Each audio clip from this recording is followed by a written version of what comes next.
నమస్కారం. ప్రేక్షకులందరికీ శుభోదయం. ఈనాటి శుభయోగం శీర్షికన స్కంద పంచమి కుమార షష్ఠి సందర్భంగా ఎలాంటి విధి విధానాలు పాటించాలో, తద్వారా ఎలాంటి ప్రయోజనాలు సిద్ధింపజేసుకోవచ్చో పరిశీలిద్దాం. ఈరోజు పంచమి షష్ఠి 2 తిథులున్నాయి. తిథి ద్వయం వచ్చింది. ఆషాఢ శుద్ధ పంచమి షష్ఠి ఈ 2 తిథులు కలిసి వచ్చినాయి కాబట్టి ఈరోజు స్కంద పంచమి కుమార షష్ఠి పేర్లతో సుబ్రహ్మణ్యేశ్వర స్వామివారిని ఆరాధన చేయాలని ధర్మసింధు నిర్ణయ సింధు అనే ప్రామాణిక గ్రంథాల్లో చెప్పడం జరిగింది. స్కంద పంచమి సందర్భంగా ఈరోజు కేవలం మంచినీటిని మాత్రమే స్వీకరిస్తూ ఉపవాసం ఉండి మర్నాడు ఎవరికైనా భోజనం పెట్టి ఉపవాస దీక్షను విరమించినట్లయితే సుబ్రహ్మణ్యేశ్వర స్వామివారి విశేషమైన అనుగ్రహం వల్ల కాలసర్పదోషం నాగదోష తీవ్రతను తగ్గింపజేసుకోవటానికి, అంతఃశత్రు బాధల తీవ్రతను తగ్గింపజేసుకోవడానికి ఆస్కారం ఎంతగానో ఉంది. అలాగే ఈరోజు కుమార షష్ఠి కూడా వచ్చింది కాబట్టి సుబ్రహ్మణ్యేశ్వర స్వామివారిని ఎర్రటి మందార పూలతో పూజించినట్లయితే వివాహం కాని వాళ్ళకి తొందరగా వివాహ ప్రాప్తి ఏర్పడుతుంది. దాంపత్య జీవితంలో విభేదాభిప్రాయాల నుంచి సులభంగా బయటపడవచ్చు. స్కంద షష్ఠికి ఉన్నటువంటి ప్రత్యేకత ఏంటంటే సుబ్రహ్మణ్యేశ్వర స్వామివారిని స్కందుడు అనే పేరుతో మనమందరం ఆరాధన చేస్తాం. శత్రున్ శోషయాతి ఇది స్కంద అన్నారు. అంటే శత్రువులను శోషింపజేసేవాడు, శత్రువులను భయపెట్టేవాడు కాబట్టి ఆయన్ని స్కందుడు అనే పేరుతో పిలుస్తారు.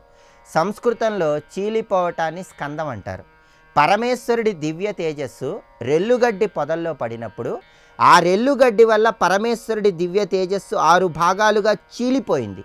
సంస్కృతంలో చీలిపోవటాన్ని స్కందం అంటారు కాబట్టి అలా 6 భాగాలుగా పరమేశ్వరుడి తేజస్సు రెల్లుగడ్డి పొదల్లో చీలిపోయినప్పుడు 6 ముఖాలతో సుబ్రహ్మణ్యుడు అవతరించాడు కాబట్టి ఆయన్ని స్కందుడు అనే పేరుతో పిలుస్తారు.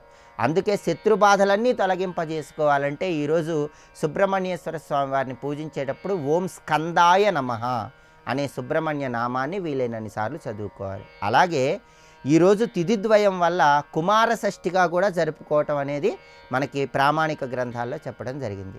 సుబ్రహ్మణ్యేశ్వర స్వామి వారికే కుమారుడు అనే పేరు కూడా ఉంది. స్వామివారిని కుమారస్వామి అనే పేరుతో ఎందుకు పిలుస్తారంటే కుశ్చిత మారహ ఇది కుమారహ అంటుంది శాస్త్రం. అంటే అర్థం ఏంటంటే మారహ అంటే మన్మధుడు, కుశ్చిత అంటే వ్యర్థం చేసేవాడు. మన్మధుడి అందాన్ని కూడా వ్యర్థం చేసేవాడు, మన్మధుడి కంటే గొప్ప అందగాడు కాబట్టి ఆయన్ని కుమారుడు అనే పేరుతో పిలుస్తారు. కుమారస్వామి అంటే అందగాడు అని అర్థం. సుబ్రహ్మణ్యేశ్వర స్వామి వారిని ఈరోజు ఓం కుమారాయ నమః అనే మంత్రం చదువుతూ పూజించినట్లయితే వివాహ ప్రాప్తి సిద్ధిస్తుంది.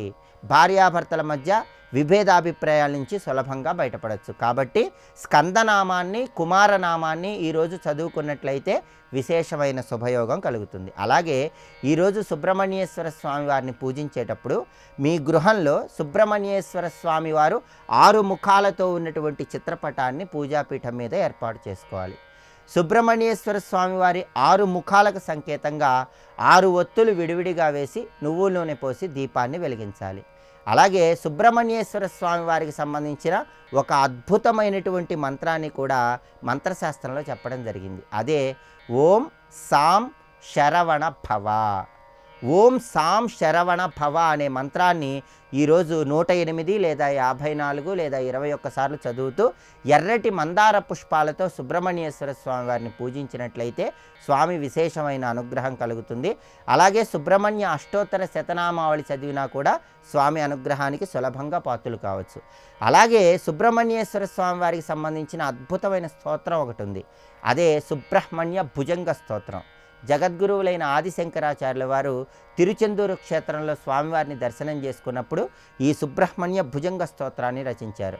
ఎవరైనా సరే ఈరోజు సుబ్రహ్మణ్య భుజంగ స్తోత్రాన్ని చదువుకున్నా విన్నా సుబ్రహ్మణ్యుడి విశేషమైన అనుగ్రహం వల్ల జాతక చక్రంలో ఉన్న రాహుకేతు దోషాలు, కాలసర్పదోషాలు, కుజదోషాలు వీటన్నిటి తీవ్రతను తగ్గింపజేసుకుని సుబ్రహ్మణ్యుడి అనుగ్రహానికి చాలా సులభంగా పాత్రలు కావచ్చు. అలాగే సుబ్రహ్మణ్యేశ్వర స్వామి వారికి వడపప్పు పానక నైవేద్యంగా సమర్పించడం ద్వారా స్వామి విశేషమైన అనుగ్రహం సులభంగా కలుగుతుంది. పరమేశ్వరుడిలాగే సుబ్రహ్మణ్యుడు కూడా అభిషేక ప్రియుడు. అందుకే ఈరోజు సుబ్రహ్మణ్యుడి విగ్రహానికి అనేక ద్రవ్యాలతో అభిషేకం చేసినా కూడా స్వామి కృపకు సులభంగా పాత్రలు కావచ్చు. రేపటి శుభయోగం శీర్షికన వివస్వత సప్తమి సందర్భంగా అంటే ఆషాఢ శుద్ధ సప్తమి సందర్భంగా ఎలాంటి విధి విధానాలు పాటించాలో, తద్వారా ఎలాంటి ప్రయోజనాలు సిద్ధింపజేసుకోవచ్చు, అలాగే భైరవ దీపం వెలిగిస్తే ఎలాంటి ప్రత్యేకమైన ప్రయోజనాలు కలుగుతాయో పరిశీలిద్దాం. నమస్కారం.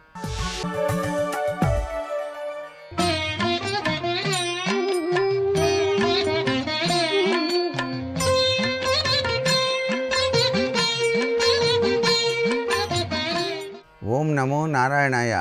ఓం నమఃశివాయ. శ్రీమాత్రే నమః.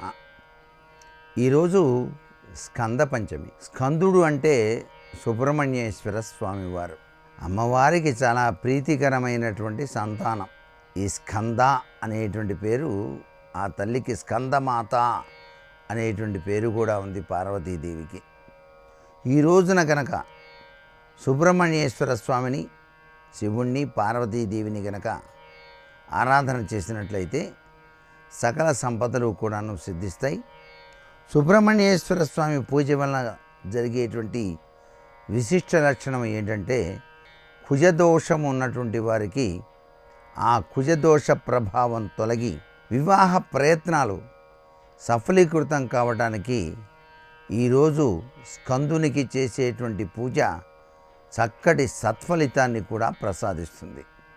అలాగే రాహుదోష ప్రభావం చేత సంతానేచ్ఛ కలగక ఇబ్బంది పడేటువంటి వ్యక్తులకు కూడాను ఈనాడు చేసేటువంటి పూజ, స్కంద పూజ, తప్పనిసరిగా సంతాన ప్రాప్తికి కూడాను స్వామివారు తన దివ్యవంతమైనటువంటి దివ్యానుగ్రహాన్ని ప్రసాదిస్తాడు. స్వామికి ఈ రోజున కుంకుమ కలిపినటువంటి నీళ్లతో గనక అభిషేకం గనక చేసినట్లయితే సౌందర్యం పెరుగుతుంది. అలాగే నువ్వుల నూనెతో గనక అభిషేకం గనక చేసినట్లయితే అనారోగ్య సమస్యలన్నీ కూడాను నివారించబడతాయి, ఆరోగ్యం కలుగుతుంది. సుగంధ ద్రవ్యాలు కలిపినటువంటి నీటితో గనక ఈ స్కందస్వామిని గనక అభిషేకం చేసినట్లయితే అన్ని రకాల భయాలు కూడాను తొలగిపోతాయి. ఆందోళన లేని జీవితాన్ని కొనసాగించటానికి ఆస్కారం అత్యధికంగా కనిపిస్తుంది. అందుచేతనే నాగదోషం ఉన్నటువంటి వారు కూడాను స్కంద పంచమి నాడు ఆ స్కందుని మనఃపూర్వకంగా అష్టోత్తర శతనామావళితో పూజ గనక చేసినట్లయితే సర్వ విధాలుగా జాతకరీత్యా సంభవించే కాలసర్పదోష ప్రభావం, నాగదోష ప్రభావం కూడా పటాపంచలైపోయి సుసంపన్నమైన జీవన గమనాన్ని సాగించడానికి స్కందుడు చక్కగా సహకరిస్తాడు సుమా అని చెప్పేసి మనకు శాస్త్రం. సర్వే జనా సుఖినో భవంతు.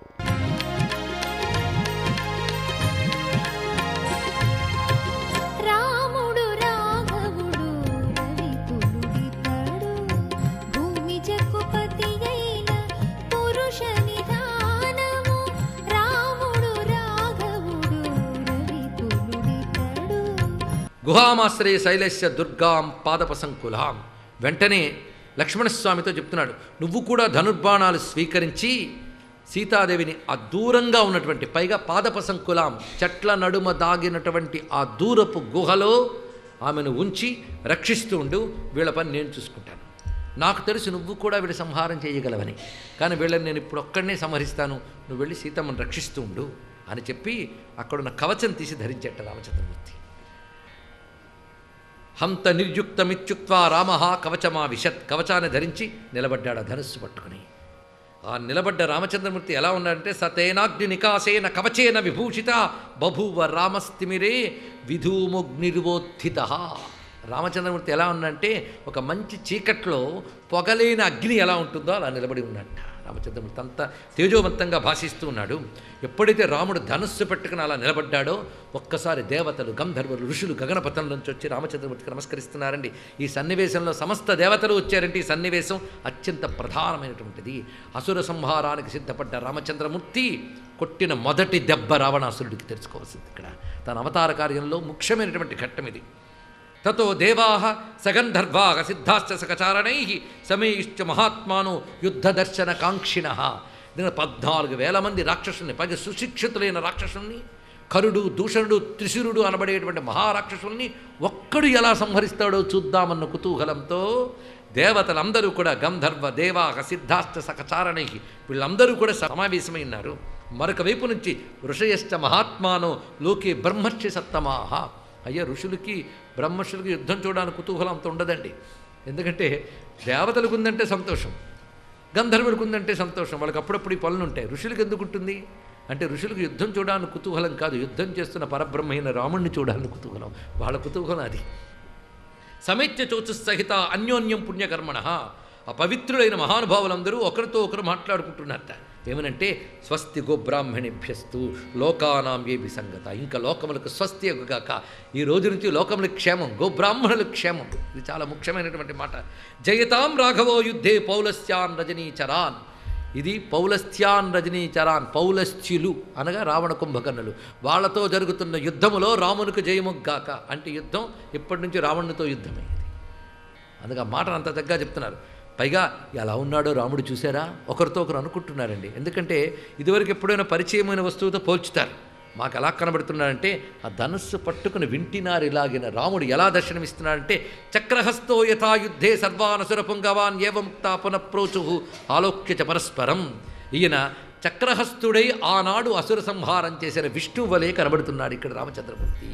రాముల్లో విష్ణుత్వం దర్శిస్తున్నారు వారందరూ కూడా. 14 సహస్రాని రక్షసాం భీమకర్మణం ఏకశ్చ రామో ధర్మాత్మా కథం యుద్ధం భవిష్యతి. 14,000 మంది రాక్షసులతో ఒక్క రాముడు ఎలా యుద్ధం చేస్తాడు అనే కుతూహలంతో ఇది రాజర్షయ సిద్ధా సగణాశ్చ ద్విజశభా జాత కౌతూహలస్తస్థు విమానస్థాశ్చ దేవతా. కొందరు దేవతలు విమానాల మీదే ఉండి చూస్తున్నారు, కొంతమంది గగనపథంలో ఉంటున్నారు, చుట్టూ ఋషులు కూడా ప్రచ్ఛన్న శరీరాలతో అదృశ్య దేహాలతో చూస్తూ ఉన్నారు వాళ్ళందరూ కూడా. ఈ విధంగా రూపమప్రతిమంతస్య రామస్య క్లిష్టకర్మణ. ఆ నిలబడ్డ రాముడి రూపం ఎలా ఉన్నదంటే బభూవ రూపం రుద్రస్య క్రుద్ధస్య రుద్రస్యేవ పినాకిన. పినాకపాణి అయినటువంటి రుద్రుని వలె కనబడుతున్నాడు ఇక్కడ రామచంద్రమూర్తి. మళ్ళీ రాముడిలో ఉన్న శివత్వాన్ని మనం స్మరించుకోవాలి. ఇది సంభాష్యమానేతు దేవగంధర్వచారణై. ఇలా మాట్లాడుతూ ఉంటే గంభీర నిర్ఘాదం ఘోరవర్మాయుధ ధ్వజం, రకరకాల జెండాలు రెపరెపలాడుతున్నటువంటి రథాలతో వివిధమైన ఆయుధాలు ధరించి భయంకరమైన ధ్వనులతో వస్తున్నారు అసురులు. రామచంద్రమూర్తి ఒక మందహాసం చేశాడు, చేసి వారిని ఎదుర్కొంటున్నాడు. ఇక్కడ యుద్ధం చాలా విశేషంగా వర్ణించబడుతున్నది. ఆ యుద్ధం తీవ్రంగా జరిగింది. రామచంద్రమూర్తి ప్రయోగించినటువంటి బాణ పరంపరకి ఏ ఒక్కరూ నిలవలేకపోతున్నారు. ఇక్కడ ఒకేసారి ప్రయోగించిన ఒక్క బాణం వివిధముగా మారి ఒకేసారి వందలాది మంది శిరస్సుల్ని నేలపడవేస్తుంది. ఇక్కడ వారి రథాలను, వాళ్ళ ఆయుధాలని పడగొడుతున్నది. అలా రామచంద్రమూర్తి విజృంభించి ఆ పని చేస్తూ ఉండగా అప్పుడు విశేషముగా ఆ ధనుర్బాణ కౌశలం ఎలా ఉన్నదో చూడాలి. రాముని ధనుర్విద్యా కౌశలాన్ని కోదండ రాముడు దర్శనమిస్తున్నాడండి. భండన భీముడార్త జన బాంధవుడు జ్వల బాణ తూణ కోదండ కళాప్రచండ భుజతాండవ కీర్తికి రామమూర్తికిన్ రెండవ సాటి దైవమిక లేడనుచున్ గడగట్టి భేరికాడాండడాండ నినదంబుల జాండము నిండా మత్త వేదండము నెక్కి చాటదను దశరథీ కరుణాపయోనిధి అని ఆ గోపన్న దర్శించిన రూపం ఇక్కడ పడగొడుతుంది. బండన భీముడు ఎందుకంత భయంకరంగా ఉన్నాడంటే ఆర్తజన బాంధవుడు, అది తెలుసుకోవాలి ఇక్కడ. ఇప్పుడు ఎలా ఉన్నా అంటే ఉజ్వల బాణ తూణ కోదండ కళా ప్రచండ భుజ తాండవ కీర్తి రామమూర్తి. ఆ స్వరూపాన్ని చూస్తుంటే ఇలాంటి వాడు మరి రెండో వాడు ఉండడండి, ఆయనకి ఆయనే సాటి. సర్వం శ్రీ రామచంద్ర చరణారవిందార్పణమస్తు. స్వస్తి.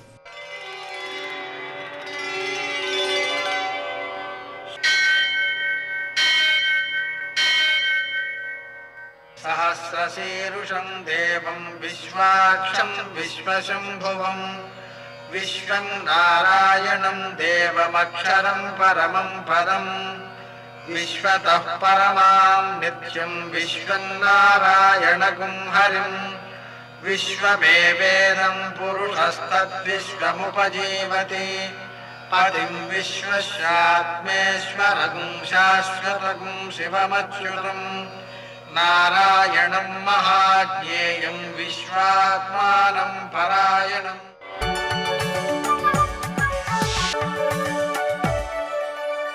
సూర్య శౌర్యమథేందురింద్రపదవీ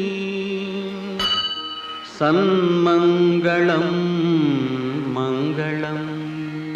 లక్ష్మీం క్షీరసముద్రరాజతనయాం శ్రీరంగధామేశ్వరీం దాసీభూత సమస్తదేవ వనితాం లోకైక దీపాంకురాం శ్రీమన్మందకటాక్షలబ్ధవిభో బ్రహ్మేంద్ర గంగాధరాం త్వాం త్రైలోక్య కుటుంబినీం సరసిజాం వందే ముకుంద ప్రియాం. నేటి కాలమాన విశేషాలను గమనిద్దాం. స్వస్తి శ్రీ చాంద్రమాన శార్వరినామ సంవత్సరం దక్షిణాయనం, కొన్ని పంచాంగాల్లో ఉత్తరాయణం, గ్రీష్మ ఋతువు ఆషాఢమాసం, శుక్లపక్షం శుక్రవారం. సూర్యోదయం 5:47 సూర్యాస్తమయం 6:50. తిథి పంచమి ఉదయం 7:02 వరకు, తరువాత షష్ఠి తెల్లవారుజామున 5:03 వరకు, నక్షత్రం మఘ మధ్యాహ్నం 11:23 వరకు, వర్జం రాత్రి 6:59 నుంచి 8:30 వరకు, దుర్ముహూర్తం ఉదయం 8:24 నుంచి 9:16 వరకు, మరల మధ్యాహ్నం 12:45 నుంచి 1:37 వరకు, అమృతకాలం ఉదయం 9:05 నుంచి 10:37 వరకు, రాహుకాలం శుక్రవారం కాబట్టి ఉదయం 10:30 నుంచి 12 గంటల వరకు, అష్టకవర్గ రీత్యా శుభప్రదమైన సమయం ఉదయం 10 గంటలకి. నేటి విశేషం పూర్వపద్ధతి పంచాంగ రీత్యా స్కంద పంచమి, అలాగే దృగ్గణిత పంచాంగ రీత్యా స్కంద షష్ఠి కావడం వలన ఉపవాసం ఉండడం, ఆ స్కందునికి చక్కగా కళ్యాణాధికారిని ఆచరించడం, ఆయన్ని స్మరిస్తూ ఉండడం, సుబ్రహ్మణ్య స్వామిని ఆరాధించడం ద్వారా ఉత్తమ సంతానం కలుగుతుంది, ఆధ్యాత్మిక చింతన కలుగుతుంది, లౌకిక విద్యల్ని అలౌకిక విద్యల్ని కూడా సమన్వయం చేసేటువంటి గొప్ప శక్తి ఏర్పడుతుంది.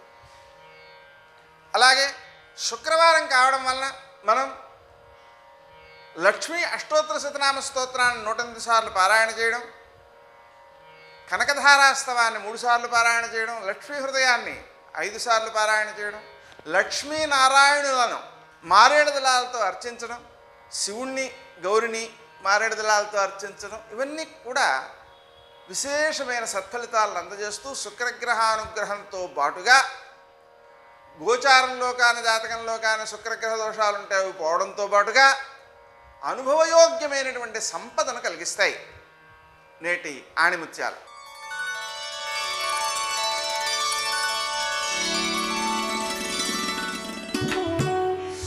నీ నోటి మాట నీ వ్యక్తిత్వాన్ని తెలియజేస్తుంది.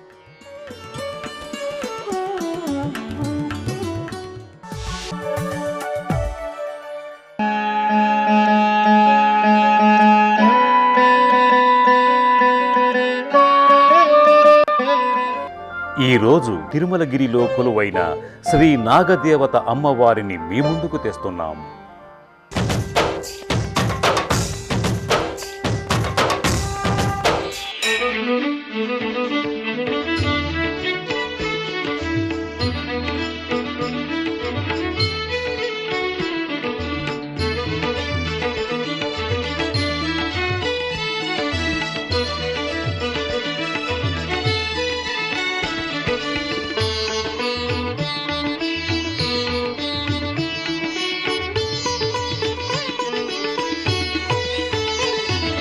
సుబ్రహ్మణ్య మంత్రం నా గీతం, సుబ్రహ్మణ్య యంత్రం నా హృదయం, సుబ్రహ్మణ్య మంత్రం నా గీతం, సుబ్రహ్మణ్య యంత్రం నా హృదయం. నళినీ దళేక్ష నయన నాట్య విలాసిని, ముగ్ధ మోహన రూపిణి స్వరూపిణి, సామ్రాజ్యదాయిని శక్తి స్వరూపిణి, శ్రీ నాగదేవత సదా పాలయమాం. పాముని నాగదేవత అంశగా పూజించడం మన భారతీయుల సంప్రదాయం. ముఖ్యంగా భారతీయ వాంగ్మయ సంప్రదాయంలో నాగదేవతను ఇతర శక్తి దేవతలకు సమానంగా పూజించడం మన భారతీయుల ఆచారంగా ఉంది. ఆ కారణంగానే గ్రామాల నుంచి ప్రారంభమైన ఈ సంస్కృతి పట్టణాలు నగరాల వరకు వ్యాపించి భక్తి సంద్రంలో ఓలలాడేవారి సంఖ్య పెరిగింది. నాగదేవతను చాలా ప్రాంతాలలో సుబ్రహ్మణ్యేశ్వర స్వామి అంశగా కొలుస్తుంటారు. అలాగే నాగదేవతను శక్తి స్వరూపిణిగా పూజించి ధ్యానించేవారి సంఖ్య కూడా ఎక్కువే. అలా నాగదేవత శక్తి స్వరూపిణిగా సమస్త సిరులను ప్రసాదించే వరాల తల్లిగా పూజిస్తున్న పవిత్ర స్థలి తిరుమలగిరి. అత్యంత మహిమాన్విత దివ్యస్థలిగా విరాజిల్లుతున్న ఈ దివ్యాలయానికి ఏళ్లనాటి చరిత్ర ఉంది. రాజధానిలో ఎత్తైన రాజగోపురంగా ఇది పేర్గాంచింది. నిత్యం వేలాది మంది భక్తులతో ప్రధానాలయం భక్తిమయంగానూ అగుపిస్తుంది.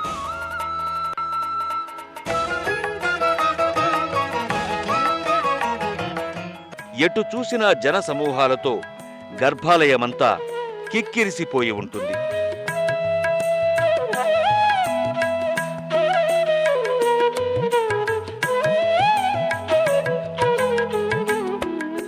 గర్భాలయంలోకి చేరుకున్న భక్తులు గర్భాలయంలో కొలువైన నాగదేవత మాతను దర్శించుకుని భక్తితో చేతులు జోడిస్తారు.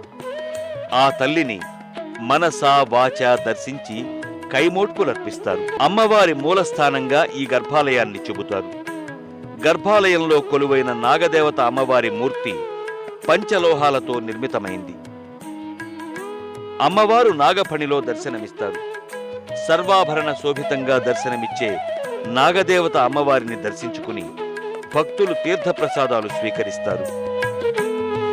గర్భాలయానికి ముందున్న నాగదేవత విగ్రహంపై పాలు పోసి క్షీరాభిషేకం చేస్తారు.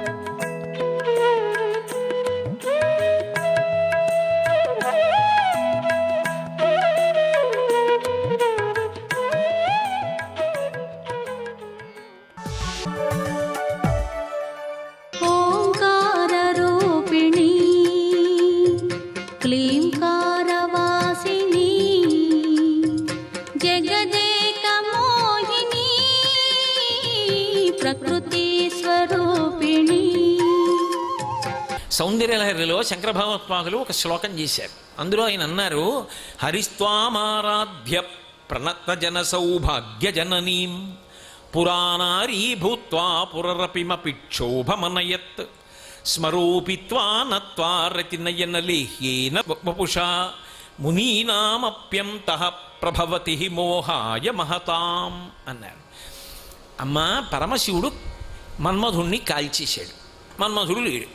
నువ్వేం చేశావు? ఆయన వంక అపాంగత్తే లబ్ధ్వా ఇలా కడగంటి చూపు చూసావు.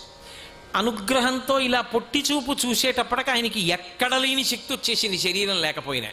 ఇప్పుడు నువ్వు ఆ మన్మధుడు నీకు దాసుడై ఉండగా ఆయన మీద అధికారాన్ని పొందావు. ఎందుకని అంటే అగస్తీర అగ్నిసోమశ్చ ఇంద్రస్కంధస్తథైవచ అని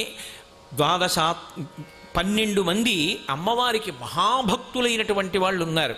అందులో మన్మధుడు ఒకడు. అంతటి మహాభక్తుడైనటువంటి వాడు మన్మధుడు కనుక అమ్మవారు ఏం చెప్తే అది చేస్తాడు. అసలు తనకి బతుకిచ్చిన అమ్మవారు కదా, అందుకు కామాక్షి, కాముడికి బతుకిచ్చింది ఆవిడ. అందుకని ఆవిడ మాట జవదాటాడు. ఆవిడ 3 పనులు చేసిందట. లోకంలో బాగా గుర్తుపెట్టుకోవలసిన పనులు సుమైవి. ఆవిడ చేసింది ఏమిటి అంటే, శంకరులు అన్నారు, హరిస్వామారాధ్య ప్రణత జన సౌభాగ్య జననీం. అమ్మ, ఒకప్పుడు శ్రీ మహావిష్ణువు వచ్చి నీ పాదములు గట్టిగా పట్టుకుని నిన్ను బాగా ఉపాసన చేశారు. చేస్తే నువ్వేం చేసావు? నీ యందు ఎంత గొప్ప అందం ఉంటుందో ఆ అందాన్నంతటినీ శ్రీ మహావిష్ణువుకి ఇచ్చావు. ఇప్పుడు ఆయన ఏం చేశాడు? ఆ అందంతో పరమశివుణ్ణి మోహింపజేశాడు కాదు? మీకు ఆ కథ తెలుసుగా. ఆయన మోహిని అవతారం ఎత్తాడు. దేవదానవుల్ని కూర్చోబెట్టాడు. దేవతలకు అమృతం పంచిపెట్టాడు. ఏదో రాహుకేతువులకు కూడా ఇచ్చాడు. రాక్షసులు దాని వలన అమృతాన్ని పొందకుండా దూరంగా ఉండిపోయారు. పోనీ అక్కడతో ఆగిపోతే ఆ అవతారం గురించిన గొడవ ఇంకా లేదు. మోహినికి అంత వైభవం ఎక్కడిది, అంత ఆకర్షణ శక్తి ఎక్కడిది అంటే అమ్మవారి ఉపాసన వలన విష్ణువు పొందారు. బాగుంది, అక్కడతో అయిపోయింది ఆ కథ. ఎవడో వచ్చాడు కైలాసానికి. ఏమై మీ బావగారు అచ్చు మీ ఆవిళ్ళలాగే వేషం కట్టాడయా. మరి మోహిని పార్వతీదేవి యొక్క అందాన్ని పొందితే నారాయణ నారాయణి వాళ్ళిద్దరూ అన్నా చెల్లెళ్ళు, పార్వతీదేవి శ్రీ మహావిష్ణువు. అప్పుడు శివుడు ఏమవుతారు? బావగారు అవుతారా? అవరా? అయినప్పుడు మీ బావమరిది అచ్చు మీ ఆవిడ వేషం కట్టాడు, అచ్చు మీ ఆవిడలా ఉన్నాడన్నాడు. అంటే పాపం శివుడికి ఏదో ఆలోచన పుట్టింది, ఓసారి చూడాలి అచ్చు మా ఆవిళ్ళ వేషం కడతాట అని వైకుంఠానికి వెళ్ళాడు. వెళ్ళి ఏమోయ్ బావా, అచ్చు మా ఆవిళ్ళ వేషం కట్టేవిట, మోహిని వేషంలో దేవదానవులకు అమృతం పంచావుట, ఏది ఓసారి అలా మా ఆవిళ్ళ కనపడవయా. ఇప్పుడు ఎందుకు లేండి బావగారు, అది ప్రయోజనం అయిపోయింది కదా, ఆ గొడవ ఎందుకు ఇప్పుడు అన్నాడే. కాదు కాదు ఓసారి ముచ్చట చూపించు. అకస్మాత్తుగా చెప్పకుండా మళ్ళీ మోహిని వేషాన్ని పొందాడు. పొందితే పరమశివుడు ఏం చేశాడు, ఆ మోహిని ఎవరు, కాముణ్ణి కాల్చినవాడు. కాముణ్ణి కాల్చినవాడు మోహినిని చూసి తన భార్య అంత అందంగా ఉందనుకుని ఆవిడ వెంటపడ్డాడు. ఆవిడ వెంటపడిన తర్వాత శివకేశవులకో కొడుకు పుట్టాడు. అక్కడ వరకు కథ బాగుండొచ్చు కానండి, భర్త గారి గౌరవం బజార్న పారేసిందా లేదా? కాముడికి అంత అధికారం ఇచ్చిన ఆవిడ అనుమతి ఇవ్వకపోతే కాముడు అలా ఎందుకు చేయగలడు? విష్ణువు వెంట పరిగెత్తేటట్టు చేయగలడా శివుణ్ణి? అంటే అమ్మ నీకు కాముడి మీద ఇప్పుడు అంత అధికారం వచ్చింది కాబట్టి నువ్వు చేసిన మొదటి ఉపకారం ఏమిటంటే మీ ఆయన్ని బయటపడేశావు, విష్ణువు వెంట పరిగెత్తేటట్టు చేశావు. హరిస్వామారాధ్య ప్రణత జన సౌభాగ్య జననీం పురాణారీ భూత్వా పురరపిమపి క్షోభమనయత్. రెండోది స్మరోపిత్వానత్వారతి నయనలేహ్యేన వపుషా మునీనామప్యంతః ప్రభవతి మోహాయ మహతాం. అన్నీ విడిచిపెట్టి భక్తి జ్ఞాన వైరాగ్యముల యందు సుసంపన్నులైనటువంటి మహాపురుషుల్ని ఈడ్చేసి లాగేసి హద్దులేని కామానికి వశపడేటట్టు చేశాం. ఇది నీకు కాముడి మీద అధికారం ఉంది కాబట్టి కాముణ్ణి ప్రయోగించి ఇటువంటి పనులు చేస్తుంటావు, నీకో నమస్కారం. అసలు శంకరాచార్యులు వారు ఈ శ్లోకం చెప్పడం ఏమిటి, ఇది సౌందర్యలహరిలో ఉండడం ఏమిటి, ఈ శ్లోకానికి అర్థం చూస్తే అలా ఉండడం, ఇప్పుడు ఎలా నమస్కారం పెడతారు నాకు చెప్పండి కామాక్షికి? అమ్మ నువ్వు ఇంత గొప్ప పనులు చేశావమ్మా అనడానికి. అంటే మీరు భయపడిపోయి అమ్మో కామాక్షి కదండి అలా అనకూడదండి తప్పు, అయ్యా ఏం చేసినా తల్లి గొప్ప అని మనం నమస్కారం పెట్టాలి తప్ప అని మీరు సర్దుకుంటారేమో, నేను సర్దుకోలేను అలా. అందులో ఏముందని నమస్కారం చేయను నేను? ఆవిడ చేసిన ఉపకారం ఏముంది? భర్త గారు వీధిలో పడిపోయాడు, పాపం ఎంతో సాధన చేసి పైకి ఎక్కిన వాళ్ళు కిందకి జారిపోయారు, జారిపోయి కామలంపటంలో ఇరుక్కున్నారు. ఇదంతా ఎందుకు వచ్చింది అంటే ఆవిడికి కాముడి మీద అధికారం ఉంది కాబట్టి అదిగో ఆ పైకి ఎక్కిన వాడిని లాగేయింది ఓసారి భర్త గారి మీద ప్రయోగించి ఆయన వీధిలో పడేసింది. దీనికి నమస్కారం చేయను నేను ఆవిడికి? ఎలా కుదురుతుంది? అలాగే అర్థమవుతుంది ఆ శ్లోకం. కానీ కొంచెం జాగ్రత్తగా ఆలోచించారనుకోండి, అందులో అమ్మవారు లోకమునకు చేసేటటువంటి మహోపకారం అర్థమవుతుంది. మహిషి అని ఒక రాక్షసి, ఆవిడ గొప్ప తపస్సు చేసి బ్రహ్మగారు ప్రత్యక్షం అయ్యారు, ఏం కావాలన్నారు. ఆవిడ అనుకుంది శివుడు పురుషుడు విష్ణువు పురుషుడు కాబట్టి వాళ్ళిద్దరికీ బిడ్డ పుట్టడం, కాబట్టి ఒక వరం అడుగుతాను, బ్రహ్మగారిని మోసం చెయ్యొచ్చు, మృత్యు వద్దంటే వినడం, అందుకని శివకేశవులకు కొడుకు పుడితే వాళ్ళ చేతిలో చచ్చిపోతారు. ఇప్పుడు శివకేశవులకు కొడుకు పుట్టాలి, వాడు తేజోవంతుడు కావాలంటే ఇద్దరూ పరమ సంతోషంగా పొందిన కుమారుడై ఉండాలి. అందుకని కాముణ్ణి ప్రయోగించి మోహినీ అవతారంలో తన అందాన్ని విష్ణుమూర్తికి ఇచ్చి పరమశివుణ్ణి ఆకర్షింపచేసి వాళ్ళిద్దరి యొక్క అన్యోన్యత కారణంగా శివకేశవులకు స్వామి అయ్యప్ప పుట్టేటట్టుగా చేసి అయ్యప్ప వలన మహిషి సంహారం చేయించి లోకములను కాపాడింది. ఇప్పుడు కాముణ్ణి అడ్డుపెట్టి లోక సంరక్షణం చేసిందా, భర్త గారికి పరువు బజారున పడేసిందా? ఇప్పుడు చెప్పండి నాకు. ఇప్పుడు ఆమె లోక సంరక్షణం చేసింది. పైకి ఎలా కనపడుతుంది ఆ శ్లోకం? అలాగే చదివితే బాహ్యార్థమే తీసుకుంటే ఆమె కాముణ్ణి ఉపయోగించి భర్త గారికి నిజానికి గౌరవభంగం చేసింది అనిపిస్తుంది. కాదు, ఆమె భర్త గారి ద్వారా లోకోపకారం చేసింది. అందుకే స్వామి అయ్యప్ప ధర్మశాస్త్ర అన్న పేరుతో పరమశివుడి కుటుంబంలో ఒక సభ్యుడయ్యాడు కాబట్టే శివ పాదాది కేశాది స్తోత్రం అని చెప్పి అందులో ఆ కేశాంత స్తోత్రం అని ఆ స్తోత్రంలో ధర్మశాస్త్ర పరమశివుని యొక్క కుమారుడు అని శంకర భగవత్పాదులు వర్ణించారు. పైగా శంకరాచార్యులు వారు కేరళ రాష్ట్రం నుంచే వచ్చారు, అయ్యప్ప స్వామి కేరళ రాష్ట్రం నుంచే వచ్చారు, అదో విశేషం. కాబట్టి ఇప్పుడు ధర్మశాస్త్ర జననమునకు కారణమై ఆ తల్లి ఏం చేసింది? మహిషి సంహారం చేయించింది. ఇప్పుడు కాముణ్ణి ఆవిడ దేనికి ఉపయోగించింది? భర్త గౌరవాన్ని నిలబెట్టి అయ్యప్ప స్వామి పుట్టుకకు కారణమై ఆయన శివ కుటుంబంలో సభ్యుడై మహిషి సంహారానికి బీజం వేసి లోక సంరక్షణం చేసింది. ఇప్పుడు శ్లోకాన్ని తిప్పి ఆలోచించండి. ఆమె కాముడి ద్వారా ఈ ఉపకారం చేసింది. బాగుందండి, వాళ్ళ ఆయన విషయంలో అన్వయమైంది. మరి భక్తి జ్ఞాన వైరాగ్యాల్లో పైకి ఎక్కేసిన వాడిని కిందకి ఇచ్చేసింది అన్నారు మీరు. మునీనామప్యంత ప్రభవతే మోహాయ మాతాం అన్నారు కదా. మరి దానికి ఎలా అన్వయం? అప్పుడు ఆవిడ ఉపకారం ఎందుకు చేసినట్టు? అంటే మీరు జాగ్రత్తగా ఆలోచించండి. అందుకే మహాత్ముల యొక్క జననములు ఆలోచన చెయ్యవద్దు అంటారు. సత్యవతీదేవి మహాభారతం ఆదిపర్వం పరిశీలిస్తే ఒక కారణజన్మురాలు. అటువంటి సత్యవతీదేవి వినా ఒక మహాత్ముడి యొక్క తేజస్సుని భరించగలిగినటువంటి వారు ఇంకొకరు లేరు భూమి మీద. పరాశర మహర్షి ఉన్నాడు. పరాశర మహర్షి వెలిగిపోతున్నటువంటి జ్ఞానాగ్ని. ఆయన వలన తప్ప వేద విభాగం చెయ్యగలిగినటువంటి మహాపురుషుడు జన్మించాడు.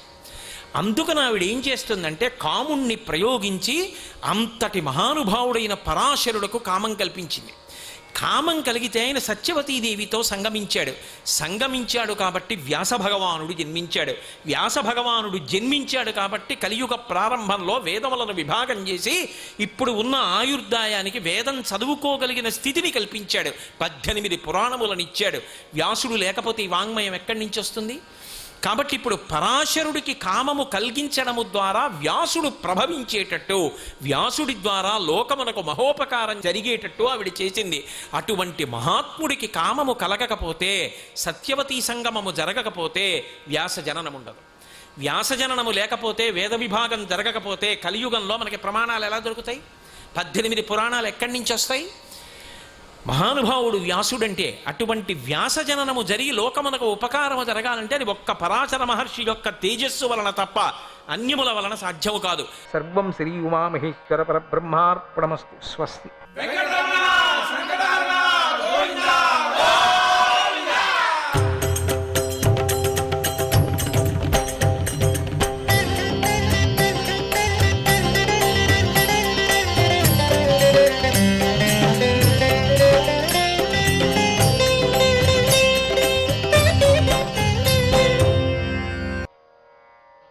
మా శ్రీనివాసుడి గుణాల గురించి చెప్పడం ప్రారంభిస్తే ఎంతైనా తక్కువే అవుతుంది. ఎందుకంటే వాడెంతో గుణవంతుడు, బలవంతుడు, బుద్ధివంతుడు, ఇంతటితోనే ఉండిపోయింది. అంతా మొత్తం అంతా దీంట్లోనే ఉంది అంది ఒకళాదేవి. గుణవంతుడు, బుద్ధివంతుడు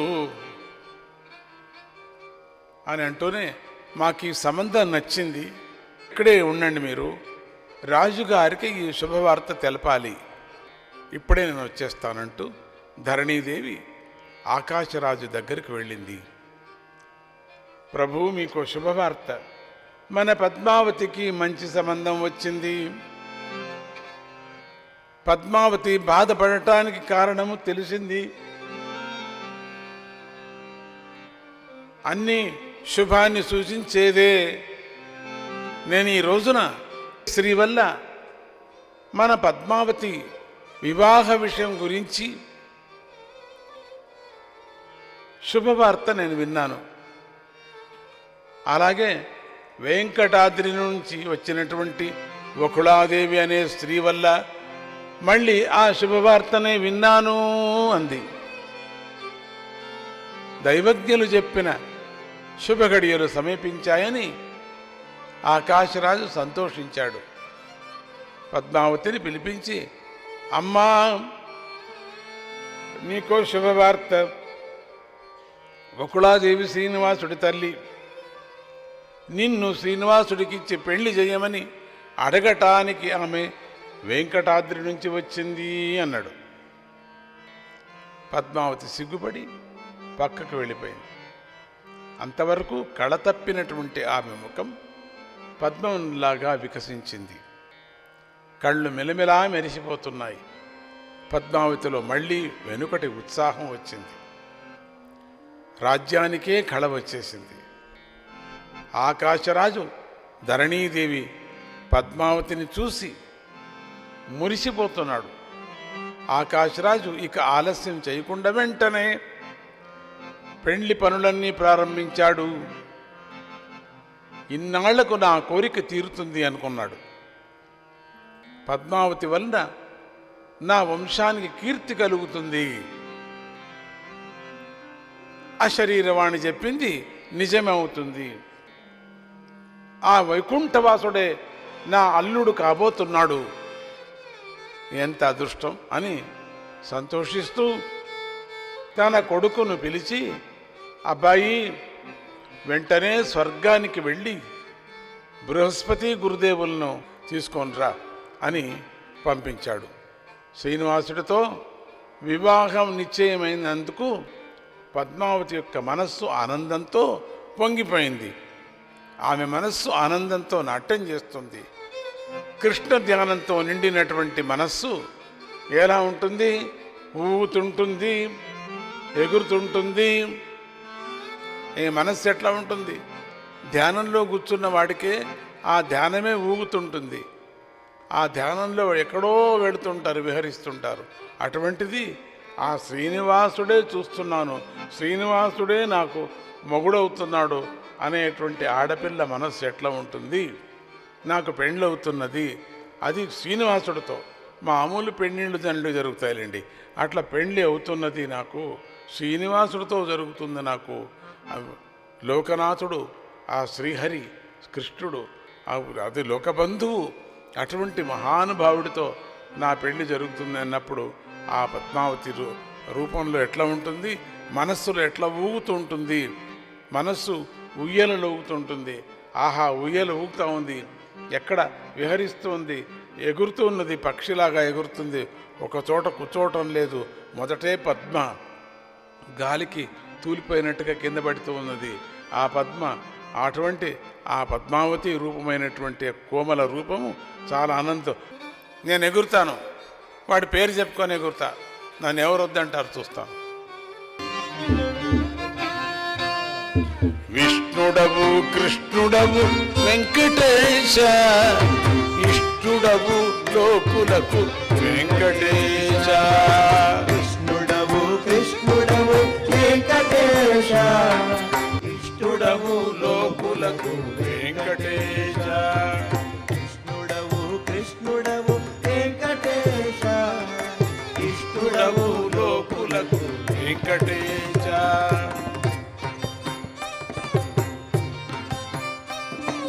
జన్మలిచ్చేవాడా బ్రతుకు నేర్పేవాడా, జన్మలిచేవాడా బ్రతుకు నేర్పేవాడా, ధర్మరూపువైనోడ గురుదేవ మావాడా, ధర్మరూపైనోడా గురుదేవ మావాడా, ధర్మరూపైనోడ గురుదేవ మావాడా, ధర్మరూపైనోడా గురుదేవ మావాడా. విష్ణుడవు కృష్ణుడవు వెంకటేశ, విష్ణుడవు లోకులకు వెంకటేశ. విష్ణుడవు కృష్ణుడవు వెంకటేశ, విష్ణుడవు లోకులకు వెంకటేశ.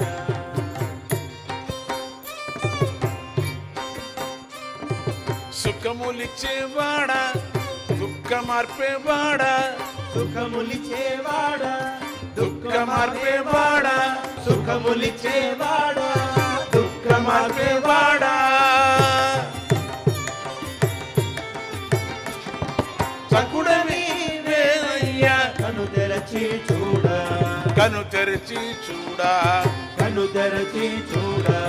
సకుడవీని సకుడవి వేనయ్యా, సకుడవి వేనయ్య కను తెరచి చూడా, కను తెరచి చూడా, కను తెరచి చూడా. విష్ణుడవు కృష్ణుడవు వెంకటేశ, విష్ణుడవు లోకులకు వెంకటేశ. విష్ణుడవు కృష్ణుడవు వెంకటేశ, విష్ణుడవు లోకులకు వెంకటేశ.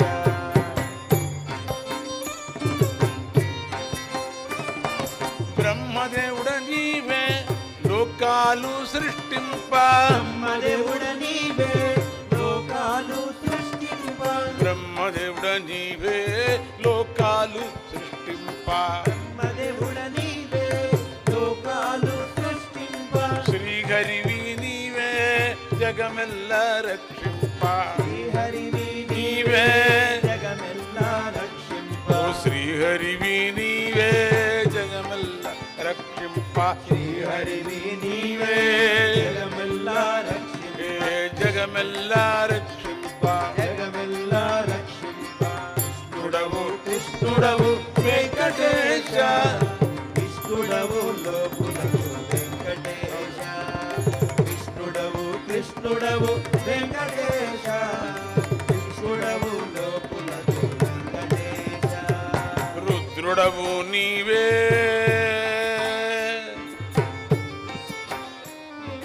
రుద్రుడవు నీవే ప్రళయంబుగా వింప రుద్రుడవు నీవే ప్రళయంబుగా వింప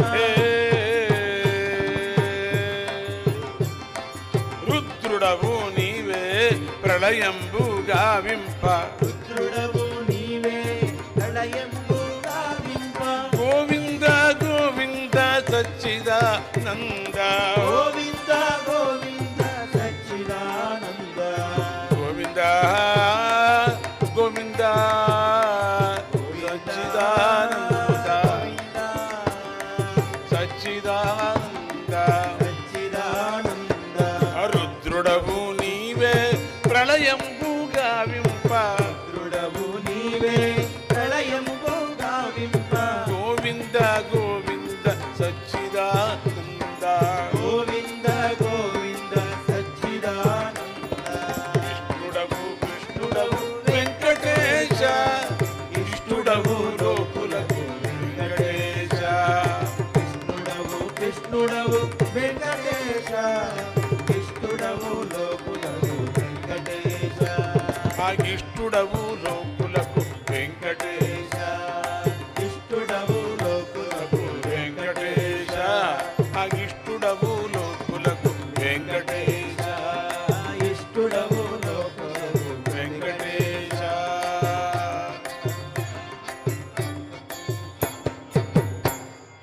ఆకాశరాజు కొడుకు స్వర్గానికి వెళ్ళి బృహస్పతిని సగౌరవంగా ఆహ్వానించి తీసుకువచ్చాడు. హరి హరి హరి హరి అనరా హరి పాదాలే శరణం మనరా హరి పాదాలే శరణం మనరా హరి హరి హరి హరి అనరా హరి పాదాలే శరణం మనరా పాదాలే శరణం మనరా